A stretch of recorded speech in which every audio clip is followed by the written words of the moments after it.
What's up guys, welcome back to the channel. Today we're opening up this can of worms again. That's right guys, I got all of the shocks off of my no prep car today. We're gonna do another suspension video.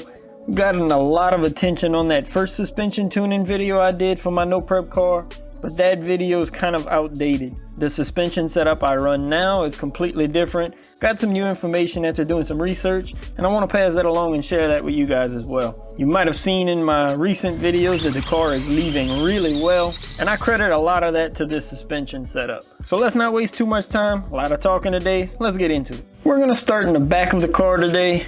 Get that out the way, and it'll help when I'm explaining some stuff up front later on. First thing you notice is kind of clean back here for once. I did end up pulling apart these rear axle carriers, cleaned up and re-oiled the bearings. So everything's all nice and shiny and fresh back here now. With recently reaching 60 miles an hour and wanting to push further, that was the first thing I wanted to do, was freshen up those bearings, get as little resistance in the drivetrain as possible. If you aren't familiar with my suspension setup at all, another thing you're probably going to notice right away is this shock tower extension up here. Now, I've gone under a couple different designs of this. I'll leave a link up here where I built this one. This one's made out of carbon fiber. I 3D printed some and they work really well. They're really quick to 3D print, but 3D printing with just ABS on a crash, they'll break really easily. I don't have an enclosure to print with anything stronger, so I just decided to make one out of carbon. It's worked excellent so far. The idea behind the extension is to have the shock mounted vertically, straight up and down instead of at an angle.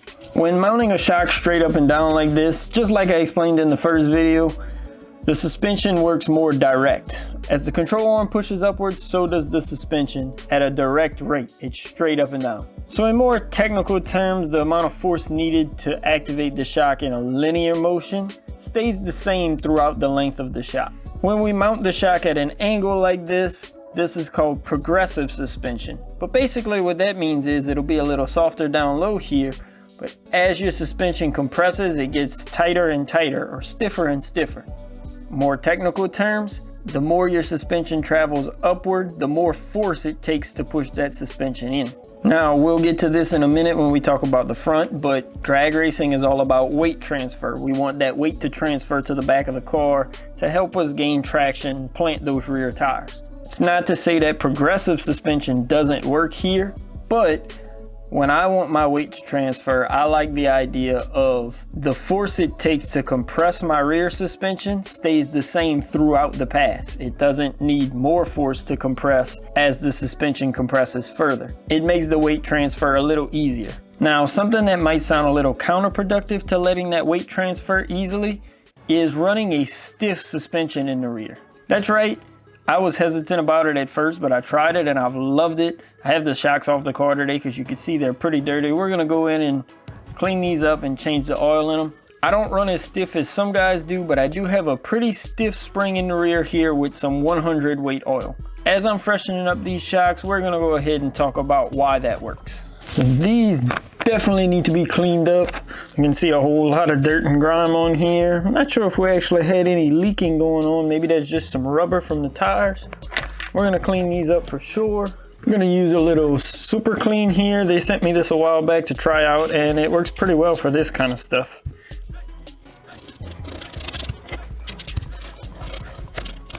Hell, we might have shaved off a few ounces getting all of that off of those. So as I disassemble these, we're gonna talk a little about why we run a stiffer suspension in the rear. Like I mentioned, normally we want that weight transfer to the rear to be nice and steady and smooth. The better that weight transfer to the rear of the car, the better we can get traction to those rear tires. You would think that would mean you'd want a really soft suspension in the rear, but if you've watched my previous video on my suspension tuning, I made a couple points there and I'm gonna make a couple counterpoints now. Yes, a really soft suspension in the rear does allow the weight to transfer really easily and quickly. But the problem is that quickly. If your weight's transferring to the rear too quickly, all you end up with is your suspension travel bottoming out right on the hit, and all of that weight transfer happens at the launch and doesn't happen as the car is gaining traction down track. If we go ahead and stiffen up that rear a little, or in this case, more stiffening up the dampening effect. It allows that transfer of weight to happen throughout the run. So it'll start happening initially and continue on throughout the pass, helping the car gain and maintain that traction. Now, there's guys out there running 1,000 weight oil in shocks, even some guys running higher than that. I don't go that extreme. I still want some give back there. At some point, and this is only my opinion, at some point, and this is mainly just my opinion, if you go too high with the weight of oil, the amount of force it takes to actually compress that suspension in the rear and allow that weight to transfer is just too much. I run 100 weight oil in the rear. Nice and simple. It's not nothing that's too thin, but it's not too thick as well. I find it gives me a good dampening effect while still allowing that weight transfer and allowing the back end of the car to squat down a little. I also run a 3-hole piston in the shocks. I thought about going down to a 2-hole piston, but honestly, I don't really want to test with anything right now because the car is working well. If for some reason I see a need to play around with the suspension, maybe I'll go to a 2-hole at that point. Adding to the stiffening, like I said before, I ran a pretty soft spring in the rear. Now I'm on a heavier spring. This is the purple springs, which I believe are the stiffest springs for these associated B5M front shocks. That's another thing I don't think I covered. I run front shocks all the way around, and it's because of that rear tower extension. This setup has been working really well for me. We'll finish bleeding off those shocks and throw these back together, get those back on the car, and then we'll move on to the front and talk about that front. So on to the front now. We talked about weight transfer a good bit. That weight obviously transfers through the suspension. There's also a little balance because we like to keep the ride height low on these cars, obviously. Downforce, aerodynamics, center of gravity. We want the weight to be down low. We want the car to be low in general. And with the car being low, when you let off the gas, the front end goes to nose down. So a lot of times you would think stiff in the front or maybe a little stiffer than normal. But actually that's completely opposite of what we'd want. What we want is a super soft suspension in the front. We want the suspension to be able to travel, and that allows that weight transfer to happen. So let's see exactly how we can describe this. Without the wheels on the car, this may be a little difficult to describe, but I'm gonna try my best here. Weight transfer is obviously when the car launches, the weight is tilting towards the back of the car. We want the car pretty balanced, and in real world drag racing, the motor sits in the front, so that's where all the weight is. But in RC drag racing, the motor's normally in the back, or I have a mid-motor car. So most of the weight is already in the back, but we still have weight such as the servo, the front of the chassis, the bulkhead, the battery in some cases like my car, and we want that weight to travel backwards. You can kind of already see up front what we're getting at here.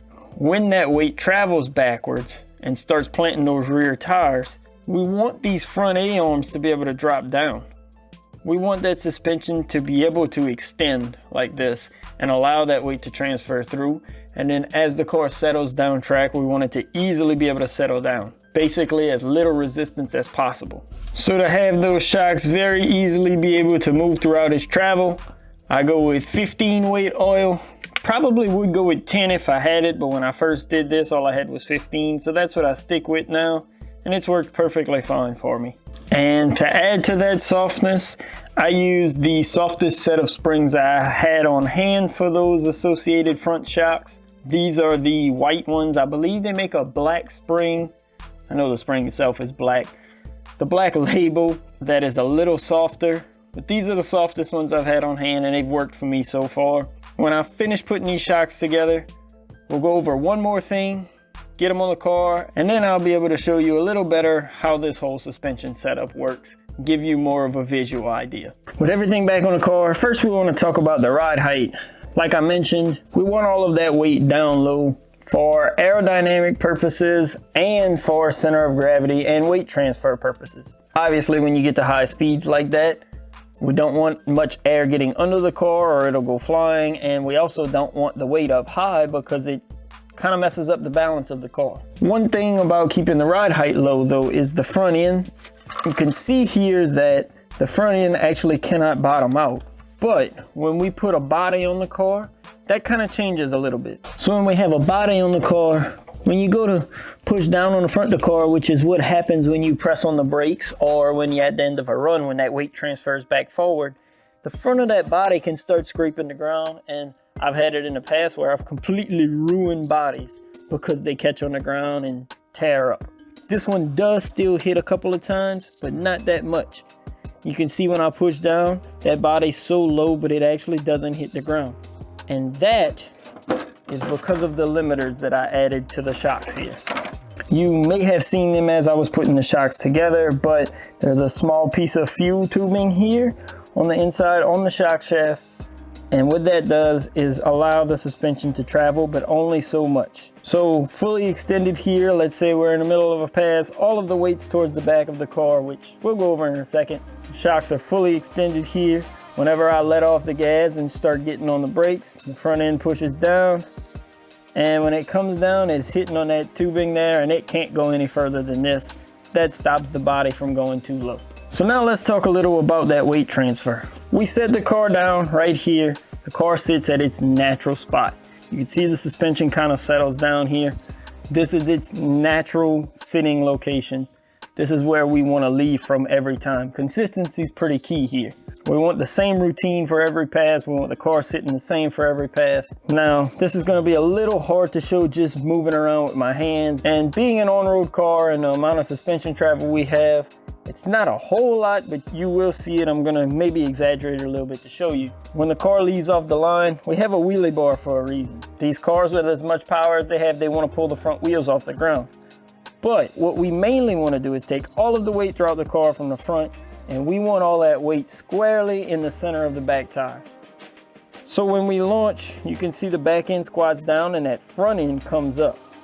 And all of that weight's coming straight back here. We want a really soft and loose front suspension so that that suspension can travel downwards on the launch. If it was really stiff and slow to react, when you left, the front tires would go straight up in the air and you have no control at all. Also, when it comes down, it could bounce around. If we go soft and leave it react fast, it's able to react quicker and let that suspension travel backwards and let that weight bounce back. And then when the front end starts to settle down, it settles down nice and smooth and settles into place. Now in the rear, where we want the front to react fast so that weight can travel backwards quickly, we want that weight to slowly kind of settle in the back. I know that sounds a little counterintuitive there, but the idea is that the weight transfers just like this and makes it down the track. It doesn't bounce back up too quickly. It doesn't bottom out too quickly. We get nice, consistent pressure and get some good traction all the way down the track. As I'm going through this, I'm realizing it's a little hard to explain, so definitely if you have any more specific questions, drop them down in the comments below. I can make another video covering all those questions if they got a lot, or I'll just reply to them in the comments. I want to cover two more things right quick. For one is a sway bar. I never really covered the sway bar on this car much. The sway bar I run is from the Associated SC5M. It bolts around the back here, and it has a little linkage here that goes into the lower control arm. I run a pretty stiff sway bar. It's not the stiffest one just because I wanted that sway bar to move a little bit. You can see here I took this video earlier when I was cleaning up the rear suspension. When dealing with your entire suspension system, you want to make sure everything is moving freely, up and down on its own. Nothing binds up and gets stuck. The slots that the sway bar sits in were actually a little tight for the sway bar that I use. I'm using one of the stiffer ones. That was actually making the suspension bind and hold up and wasn't letting it move freely. I went in there and sanded those slots down a little bit, cleaned them up, made them nice and smooth, bolted everything back up together, and now it moves nice and freely. Should let our suspension work like it's supposed to. A sway bar is absolutely crucial in these cars. You want the car to track straight. You don't want the body roll one way or another. And I think I mentioned it in the first video, but when I first built this car, I didn't have a sway bar. And literally after the first pass, I said, okay, it needs a sway bar. You can actually see the body roll and see that it's just not gonna work without one. And the last thing I wanna cover is the wheelie bar. Now, I need to adjust this wheelie bar. It's sitting a little high right now after I went through and cleaned up the suspension. I get a lot of questions about this wheelie bar. This is a completely custom made wheelie bar. Link up here. There's a whole bunch of options out there. I wanna say I went 7 inches on this one. There's stuff like suspension wheelie bars now with a shock mounted up here for when you launch and the wheelie bar hits the ground.